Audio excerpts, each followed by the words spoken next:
Friends எல்லோருக்கும் வணக்கம். Welcome to Ramyafunfood. So இன்னைக்கு வந்து நம்ம கிளைமேட்டுக்கு ஏத்த மாதிரி ஒரு ரெசிபி எடுத்துட்டு வந்திருக்கேன். என்னன்னு பாத்தீங்கன்னா Dalgona காஃபி. கொஞ்சம் ஐஸ் போட்டு செம்ம சூப்பரா இது செய்ய போறோம். சோ வாங்க, இது பாத்தீங்கன்னா கொரோனா டைம் ஃபேமஸும் சொல்லலாம், கொரியன்ஸோட ஃபேமஸும் சொல்லலாம். சோ இந்த டிஷ்க்கு என்னென்ன பொருள் தேவை அப்படிங்கறது பார்க்கலாம் வாங்க. ஒரு கப் பால், சர்க்கரை, இன்ஸ்டன்ட் காஃபி தூள். பால் பாத்தீங்கன்னா நல்லா காய்ச்சி கொஞ்சம் கூட தண்ணி கலக்காம எடுத்து வச்சிருக்கேன். நான் இன்னைக்கு ஐஸ் போட்டு தான் பண்ண போறேன். உங்களுக்கு ரொம்ப சூடா வேணும்னாலும் கொதிக்க வச்சு அப்படியே பண்ணிக்கலாம். என்ன பாத்தீங்கன்னா ஒரு கப் சர்க்கரை, அது ஒன்றும் பிரச்சனை கிடையாது, எல்லா வீட்லயும் இருக்கிறதா. கிரைண்ட் பண்ணியும் சேர்க்கலாம், அப்படியும் சேர்க்கலாம். இன்னொன்று பாத்தீங்கன்னா காஃபி தூள், இன்ஸ்டன்ட் காஃபி தூள். நான் வந்து இன்னைக்கு வந்து ப்ரூ எடுத்திருக்கேன். நீங்க வந்து நெஸ்கஃபி அந்த மாதிரி நிறைய வந்து இருக்கு இப்போ புதுசா, அதையும் ஆட் பண்ணலாம். ப்ரூ இன்ஸ்டன்ட் காஃபி தூள் நான் எடுத்திருக்கேன். வாங்க எப்படி செய்யலாம் அப்படிங்கறத பார்க்கலாம்.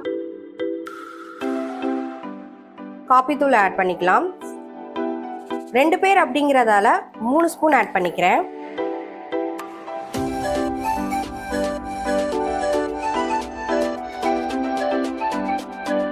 ஒரு 1/4 கப் அளவுக்கு நான் தண்ணி ஊத்திக்கிறேன். அதாவது சக்கரை எந்த அளவு போட்டோமோ அந்த அளவு. ஹாட் வாட்டர் ஊத்திட்டு நீங்க விஸ்க் வச்சு அடிச்சா ரொம்ப நேரம் ஆகும், அதனால நான் இதை தான் வந்து ப்ரிஃபர் பண்ணுவேன். ஸோ ரொம்ப நேரம் ஆகும், ரொம்ப கஷ்டப்பட்டு ஒரு 15 மினிட்ஸா நம்ம கஷ்டப்படணும். இதுனா ஒரு 2 செகண்ட்ல நம்மளுக்கு ஆயிடும். ஸோ ஃபர்ஸ்ட் வந்து ஸ்லோ மோஷன்லேயே பண்ணுவோம்.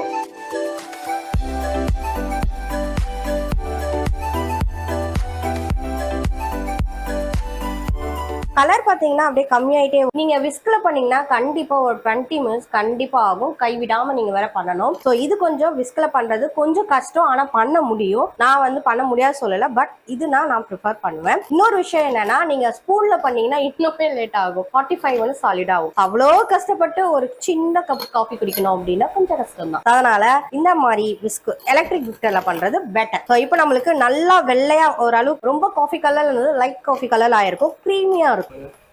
நல்லா ஸ்டிப் ஆகணும், அந்த க்ரீமி கன்சிஸ்டன்சி அப்படியே அழகா தெரியும். போட்டுக்கலாம். ஸோ உங்களுக்கு வேணும்னா ஐஸ் கியூப் போட்டுக்கோங்க, இல்லாட்டி பரவாயில்ல. ஸோ நல்லா பார்த்தீங்கன்னா அந்த க்ரீம் கன்சிஸ்டன்சி நல்லா தெரியும்.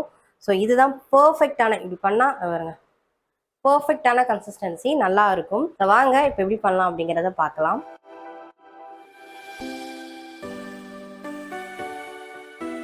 இந்த காஃபி, டல்கோனா காஃபி வந்து கொஞ்சம் கசப்பா தான் இருக்கும். ஸோ நிறைய பேர் என்ன சொல்றாங்கன்னா, ஒன்னொன்னுக்கு ஒரு ருசி இருக்கு, டேஸ்ட் இருக்கு, ஒரு மாதிரி கேட்டகரி. ஸோ அதுல இது பாத்தீங்கன்னா கேப்பச்சினோ மாதிரி ஓரளவுக்கு இப்படிதான் இருக்கும். ஸோ இதுக்கு உங்களுக்கு வந்து சுகர்ல வந்து எனக்கு கரெக்டா இருக்கணும் அப்படின்னா நீங்க பால்லையும் சக்கரை கலந்துக்கோங்க. பால்லையும் சக்கரை கலந்துட்டீங்கன்னா உங்களுக்கு கசப்பு தன்மையே இருக்காது, செம்ம சூப்பரா இருக்கும். வாங்க பால்ல சக்கரை கலந்துடலாம்.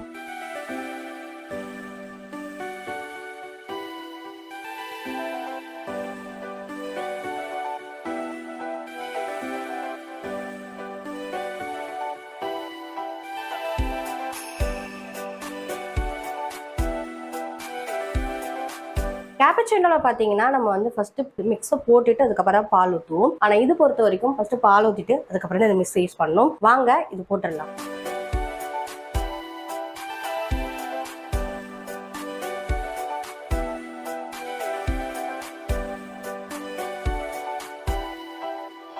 இது ஃபுல்லாவே நம்ம ஃபில் பண்ண போறோம். ஃபில் பண்ணிட்டா ஒரு சூப்பரான லுக் கிடைக்கும். இந்த மாதிரி டிசைன் வேணும்னா போட்டுக்கோங்க.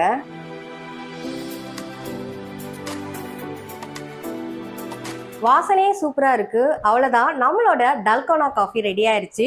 பார்க்கவே நல்லா அட்ராக்டிவா இருக்குல்ல, செம க்ரீமி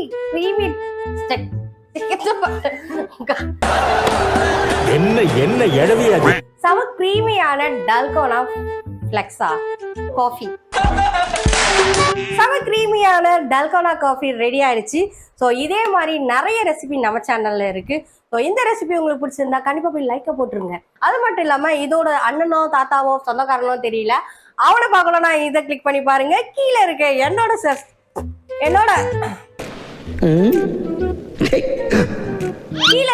ஐக்கானை பிரஸ் பண்ணி சப்ஸ்கிரைப் பண்ணிக்கோங்க. தாத்தா, பபாய்.